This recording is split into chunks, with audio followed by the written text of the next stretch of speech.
Hello, everybody. We're going to do a quick run through of populations and population pyramids before we get into the stuff the next day. So, taking a look at this, we're going to look at a few terms: the global distribution of people, how they're clumped. If you take a look, the highest density of individuals are actually found in more of the temperate locations. So, you're going to see a lot less individuals in the extreme polar regions, more found just around the equator or just past the equator in those areas. Okay, mainly just past the equator.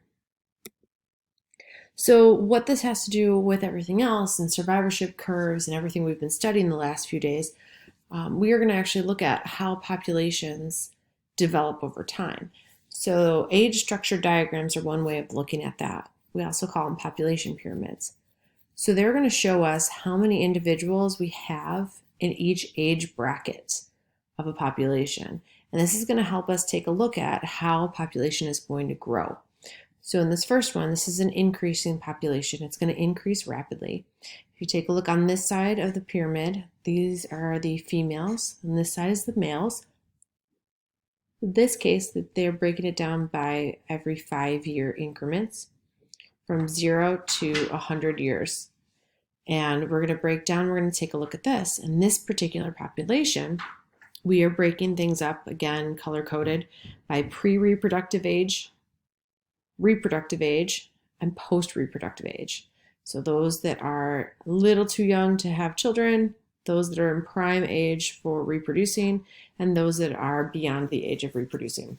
So in this first population, it's increasing rapidly. We see a lot of individuals that are in the pre-reproductive age, and that's going to eventually cause the reproductive age population to increase substantially.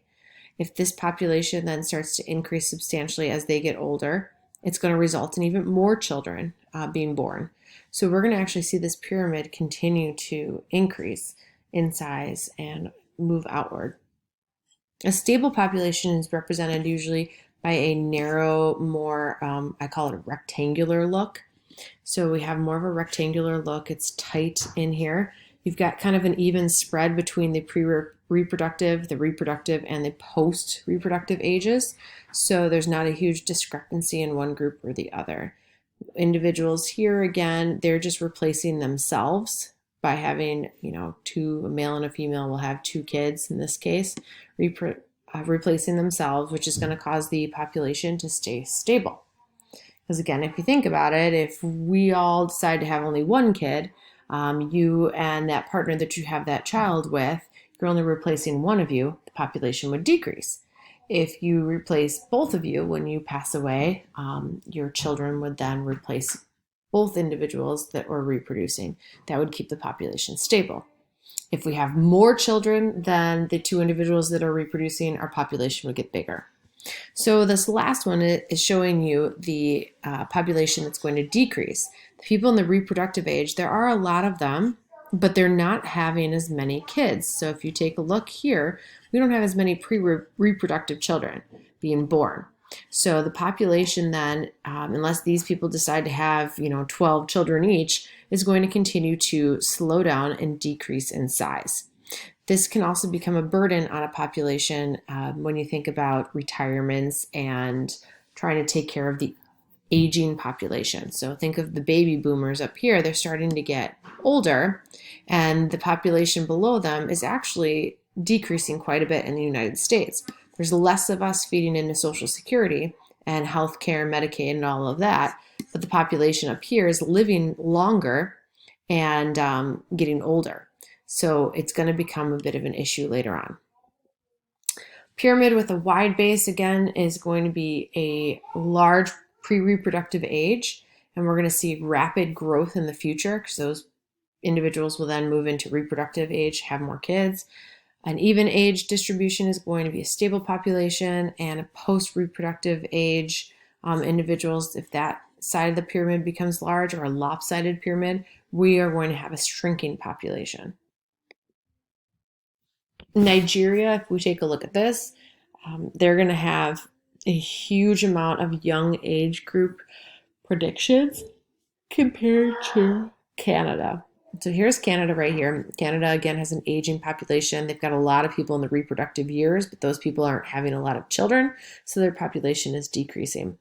When Nigeria over here, we see a lot of individuals that are being born, enough people in the reproductive age that are going to have a substantial amount of children. And the reason for that is in developing countries, they need those kids to help out on the farm or help out in other ways, or they're having several pregnancies because they are married at very young ages, having more pregnancies over a longer period of time. So the global population is older than the past years. The median age today is about 28. In 2050, it's predicted to be 35. This is going to create a strain, obviously, on social welfare programs. Oops. And if that's going to continue that way, we're going to have to come up with a different way to support the elderly's needs. So if we take a look at this, we can see in 1970 kind of what it looked like versus 2014, what the population looked like. So we are becoming way more stable than growing. So we can actually look at the sex ratio of births for the humans. About 106 males are born for every 100 females. So it's almost a ratio of 50-50, which is what we would expect again.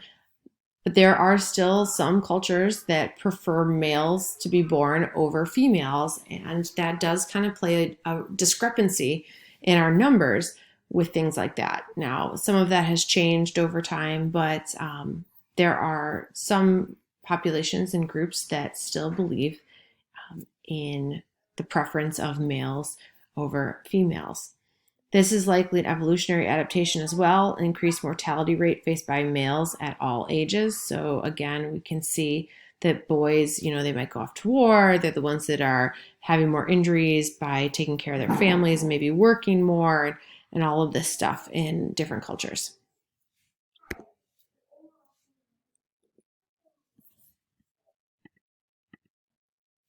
The cultural gender preference for male children, again, coupled with the one child policy that we've seen in certain cultures, has resulted in roughly 116 Chinese boys being born for every 100 girls.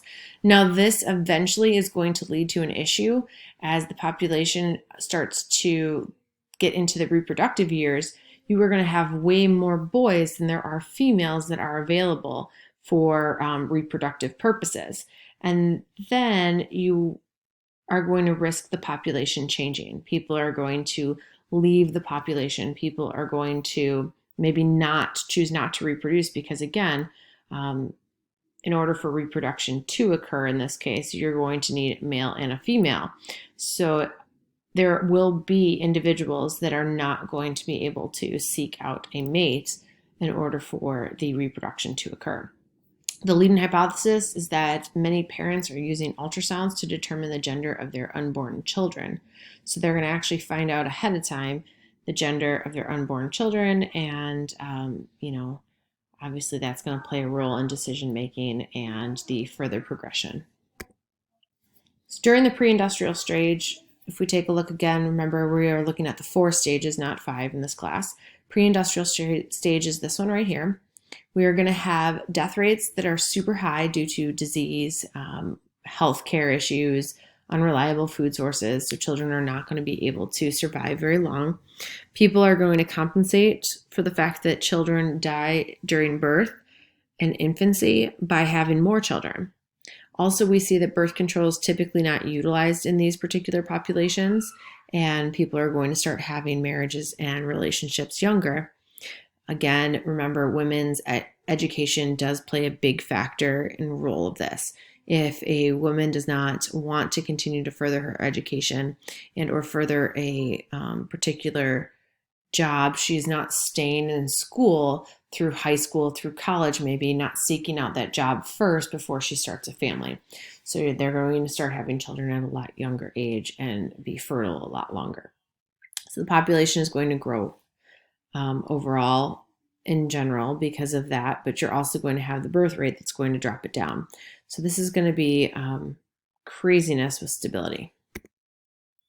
Death rates then are going to start to decline during the transitional period due to improved food production and healthcare. So in these populations, as we start to figure out how to grow more food, how to get what we need, how to improve the healthcare system, we're going to see that the people in that particular population are going to survive longer. Birth rates are going to still be high because the society hasn't figured out that they don't need to have all of these children, and maybe education still is just on the brim of being of great importance. So overall, the population growth rate is very high. Industrial stage, employment opportunities increase for women, and birth control is going to become more available in these populations. Because of that, we're going to have lower birth rates. Women are going to stay in school longer, they're going to get jobs, they're going to stay in that industry. So the population growth is going to start to actually slow, and we're going to see stability within your population as that starts to happen. Again, the death rate is going to become very minimal because technology and other medical advances are going to start to exist. So people are going to live longer and survive. And then the post-industrial stage is the last one right here. At this point, the growth of the population is going to stabilize or start to shrink. And this is kind of where we are at here in the United States. We have a stage where we have a high amount of success. People are not dying. We have better health care. We can provide all of that. The birth rate is going to actually start to drop. In this case, we're going to have less kids. So in a household, you see people choosing to maybe not have any kids, adopt children that have already been born, or choose to maybe just replace themselves or have one child. The crazy thing is here in the United States, we are seeing a little bit of an increase in populations due to the fact that we have immigration coming in. People are moving into our country and have still that mindset of the country that they might have come from. So when they do come here, they don't think about how typically maybe we only have one child, single family. They might still come in with the mindset of, okay, where I come from, it's still okay to have 4, 5, 6 children, which is fine either way. But that mindset hasn't shifted yet to the new country or from the country of origin. So we actually do see some of that increasing here when people do move here, first generation, and continue on with the cultural birth rates from the country that they originated from. So in this demographic transition, a universal process is going to occur. What we are seeing is that many European and Canadian and United States, Japan, and others, we're seeing a transition. Some developing countries are so overpopulated that they may not be able to actually complete into the next transition. So they're going to be in this demographic fatigue. They're not going to be able to get to that next spot. For instance, Africa, sub-Saharan African countries, because of their high populations and the prevalence of HIV or AIDS, they are stuck in that particular phase. They are not able to move on to the next one until healthcare needs, uses of contraceptions for passing on HIV and AIDS is used, and all this other stuff. So again, we look at population and society. There are many economic and societal factors that are going to affect fertility in a nation. Access to contraceptives is one. If they are accepted by that particular culture, obviously, is another big thing. The level of women's rights. Are women able to choose to use contraceptives? Are they able to continue in school? Are they able to be part of the working world? Or are they still supposed to be at home taking care of kids and other things like that? So cultural influences as well play into that. So again, cultural influences, if you watch television back in the day, the mother stayed home, she did the cooking, she did the cleaning, she took care of the kids. That's changed quite a bit in the last 30 years. So the cultural influences do play a role in where society puts females and males, and if they're able to have, one child or no kids, or should they be having many kids and many hands on the farm or anything along those lines. So level of affluence is another big thing. Again, we start to see that people that have a lower affluence will typically have more children to try to have more individuals to work. In a lot of countries, they will send kids in child labor to work and to help support the family. So they'll continue to have more and more kids in order to do that. Importance of child labor laws goes along with that, and the availability of the government to support retirees, if that's there.